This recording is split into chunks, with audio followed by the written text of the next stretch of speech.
नमस्कार. आपण ऐकतोय प्राचार्य श्री अनंत दामोदर आठवले म्हणजेच परमपूज्य स्वामी वरदानंद भारती यांचं जीवनचरित्र तेजाचं चांदणं. आजचा भाग आपला चालला आहे 11वा, गृहस्थाश्रमात पदार्पण. शके 1862 म्हणजेच इसवी सन 1940च्या दिवाळीच्या सुट्टीत श्री अनंतरावांचा मुक्काम पंढरपुरात होता. पुण्याचा एक वधूपिता अनंतरावांच्या स्थळासंबंधाने दादांशी बोलणी करण्यासाठी पंढरपूरला आला होता. त्यांचं बोलणं अनंतरावांनी ऐकलं होतं, पण त्यांच्या बोलण्यावर विश्वास ठेवावा असं काही अनंतरावांना वाटलं नाही आणि दादांच्या मनातही नेमकं काय आहे याचा पत्ता लागला नाही. सुट्टी संपल्यानंतर ते पुण्यास परत गेले. आपलं लग्न ठरवण्याच्या तयारीत दादा असतील तर आपण वेळेवरच आपला मानस त्यांना कळवावा म्हणून अत्यंत मधाळ शब्दात आत्ताच लग्न करणं कसं योग्य होणार नाही हे पत्राने अनंतरावांनी दादांना कळवलं. त्यांनी ते वाचलं आणि ठेवून दिलं. त्यांना मनापासून हसू आलं, कारण लहानपणापासूनच ही खलित्याची लढाई अजूनही चालूच आहे. मोठा झाला तरी त्यांच्यात काहीही पालट झाला नाही असंच दादांच्या मनात आलं. समोरील बोळातूनच दुसऱ्या बाजूला बाहेर पडल्यावर डावीकडे करकरे यांच्या वाड्यात डॉक्टर पटवर्धनांचं बिराड होतं. कुमारी विमल लिमये ही त्यांची भाची. तिचे वडील पंढरपुरापासून जवळच असलेल्या कळंब रोड गावी स्टेशन मास्तर होते. परंतु शिक्षणाकरता विमल पंढरपुराला मामांच्या घरी राहत होती. आणि इतर मुलींबरोबर तीही गंगूशी खेळायला वाड्यात येत होती. तिला दादांनी पूर्वीच पाहिलं होतं. केतकी, गौरवर्ण, गोल चेहरा, नाकी डोळी नीटस, लांब सडक केस, मध्यम उंची, सुदृढ शरीरयष्टी, आरोग्याचं तेज मुखावर असलेला अगदी महालक्ष्मीच्या मुखवट्यासारखा मोहक चेहरा. दादांना मुलगी पटली होती. श्री लिमये यांची प्रत्यक्ष ओळख नसली तरी पटवर्धन मंडळी मात्र ओळखीची होती. वहिनीबाई जोगळेकरांना दादांनी या मुलीला पसंत करावं हे काही पटलं नाही. त्या दादांना म्हणाल्या, दादा एवढी घाई कशाला? अनंत एवढा का मोठा झाला आहे? 2-4 मुली पाहायला काय हरकत आहे? त्यावर दादा उत्तरले, वहिनीबाई विचार करा, लिमयांच्या मुलीत काय कमी आहे? घराणं देखील चांगलं आहे. मुलगी नाकी डोळी नीटच आहे, गोरी आहे, व्हर्नॅक्युलर फायनलपर्यंत शिक्षणही झालेलं आहे. शिवाय वडील स्टेशन मास्तर आहेत. आणखीन काय पाहिजे? दादांनी बाबांच्या तसबिरीकडे उभं राहून मनोमन पांडुरंगांचं स्मरण करून विमलला सून करून आणण्याचा निर्णय घेतला. अनंतरावांचा स्वभाव आणि त्यांचा आज्ञाधारकपणा त्यांना पूर्णपणे ज्ञात होता. अनंत आपल्या शब्दाबाहेर नाही हे दादा मनोमन ओळखून होते. डॉक्टर पटवर्धन आपल्या भाचीला दाखवण्यासाठी दादांच्या वाड्यात घेऊन आले होते. विमलचं वय 16 वर्षाचं होतं. घरातल्या सर्वांनी मुलगी पाहिली, सर्वांना पसंत पडली, कारण नापसंत करण्यासारखं काही नव्हतंच. लिमये मात्र दादांना म्हणाले, महाराज मी तुमच्या योग्यतेचा तर नक्कीच नाही आहे. मी साधा गरीब स्टेशन मास्तर आहे. दादांनी त्यांना मुलगी पसंत आहे एवढंच सांगितलं. दादा देण्या घेण्याविषयी चकार शब्दही बोलले नाहीत. विवाह निश्चित केला आणि त्यांनी अनंतरावांना स्वतःच्या हातानेच पत्र लिहिले. नेहमीसारखं विस्तृत पत्र न लिहिता दादांनी अत्यंत त्रोटक शब्दात कळवलं, आम्हाला सारं कळतं. श्री अनंतरावांच्या पत्रांच्या संदर्भात हे वाक्य होतं. तुम्हाला अधिक पंचायत करण्याचं कारण नाही आहे. लग्नाचा मुहूर्तही निश्चित केलेला आहे. तरी तुम्ही त्वरेने निघून यावं. न आल्यास तुम्हाला आणण्यासाठी माणूस पाठवला जाईल. तुम्हाला 8 दिवसांची सुट्टी देण्यास वैद्य नानालांनाही लिहिलेलं आहे. दादा. विवाहाचा मुहूर्त बुधवार माघ वद्य अष्टमी ठरला. खाजगीवाल्यांचा वाडा हे विवाहस्थळ आणि विवाहाचा समय गोरच मुहूर्त हे सर्व काही पक्क झालं. कृष्णाजी पंत उकिडवे आणि त्यांच्या पत्नी सुंदराबाई म्हणजे अनंतरावांच्या मावशी यांना दादांनी अनंतरावांच्या विवाहाचं देवदेवक ठेवण्यास सांगितलं होतं. मुलाने मुलीला आणि मुलीने मुलाला काही पाहिलं नव्हतं.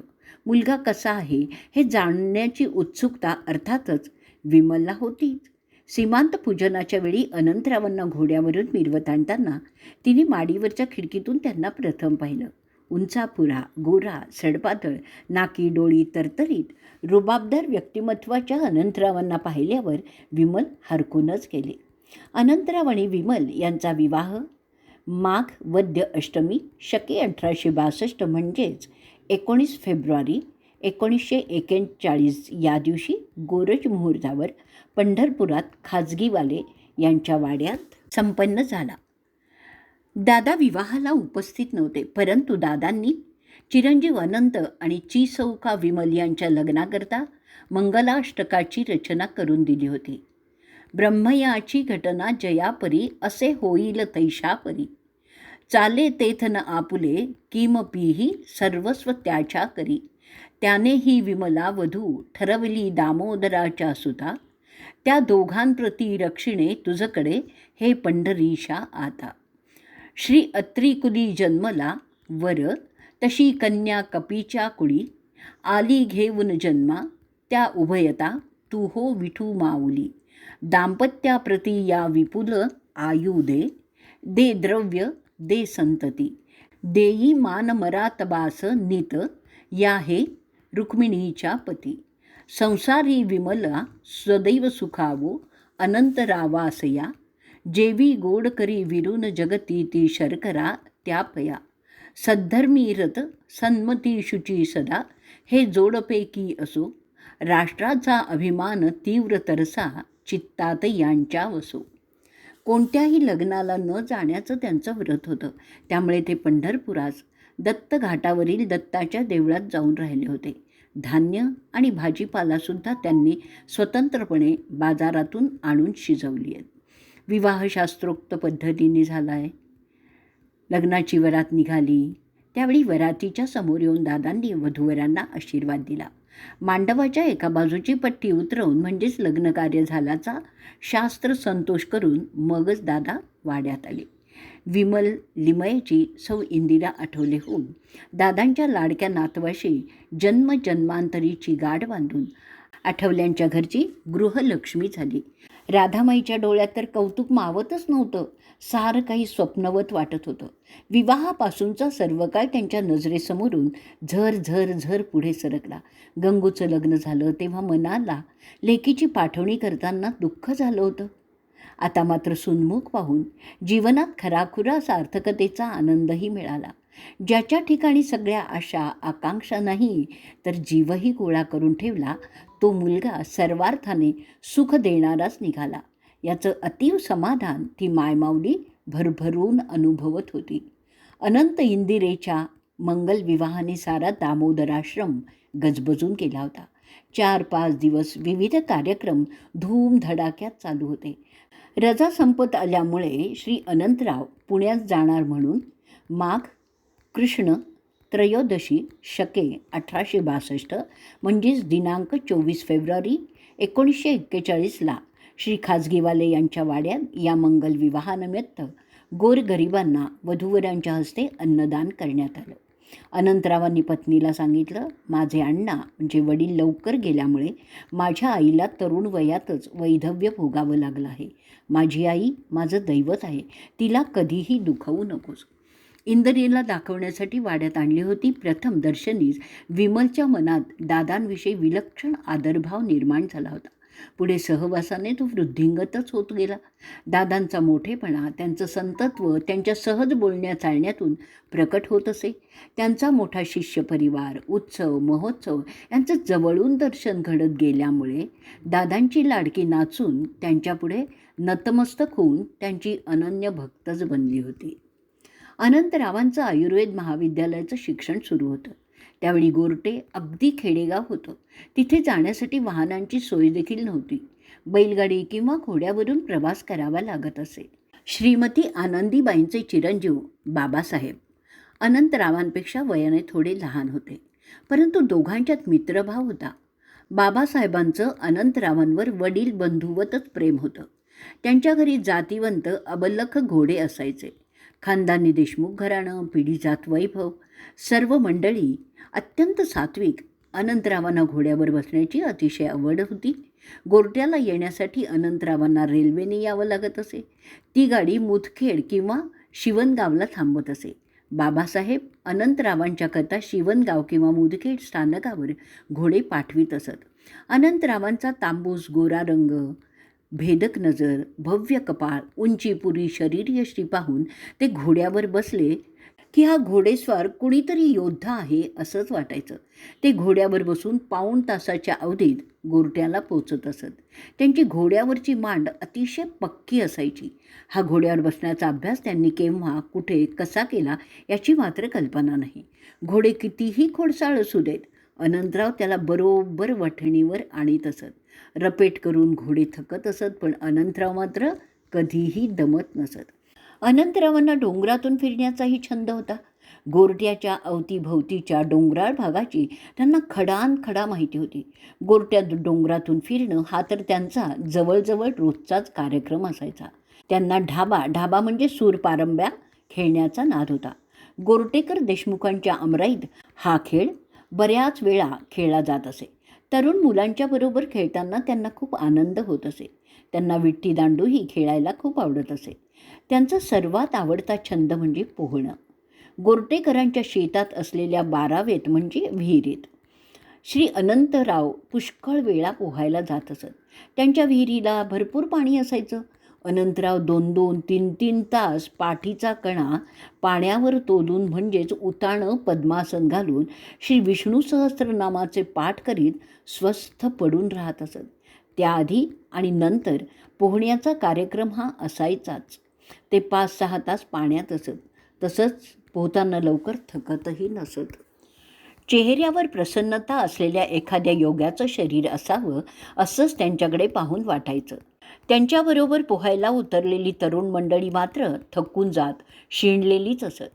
अनंतरावांना हुरडा, ओंब्या, ओला हरभरा, भुईमुगाच्या उकडलेल्या शेंगा, मक्याची कणसं हे खाण्याची मनापासून आवड होती. ते गोरट्याला असले की अनेकांच्या शेतात हुरड्याचा कार्यक्रमच असायचा.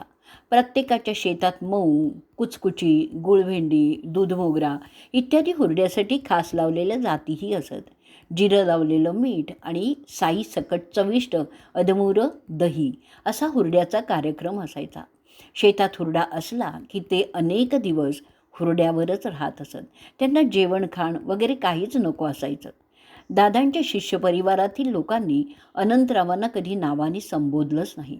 त्यांच्याकरता अप्पा हे टोपण नावच मराठवाड्यात रूढ झालेलं होतं. दासगणू महाराजांना लोक दादा म्हणत आणि अनंतरावांच्या वडिलांना अण्णा म्हणत हेही लोकांना माहिती होतं. त्यामुळे साहजिकच वेगळं टोपण नाव म्हणून अप्पा हे संबोधन रूढ झालं. त्याकाळी नावापेक्षा टोपण नावाने बोलण्याचा प्रघात सर्रासच होता.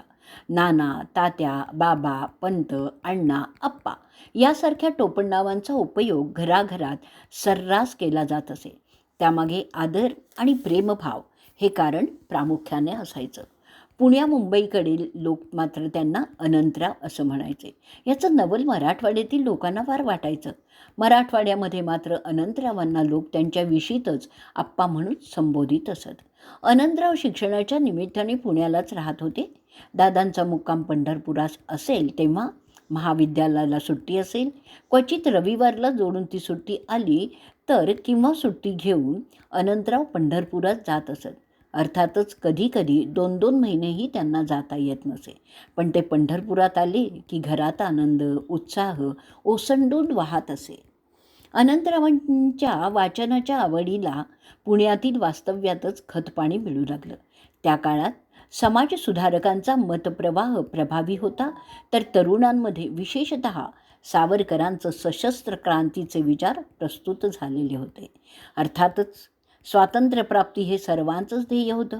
लोकमान्य टिळकांचं निर्वाण झालं त्याला 20 वर्ष होऊन गेली होती आणि सावरकर नुकतेच अंदमानहून रत्नागिरीस आले होते.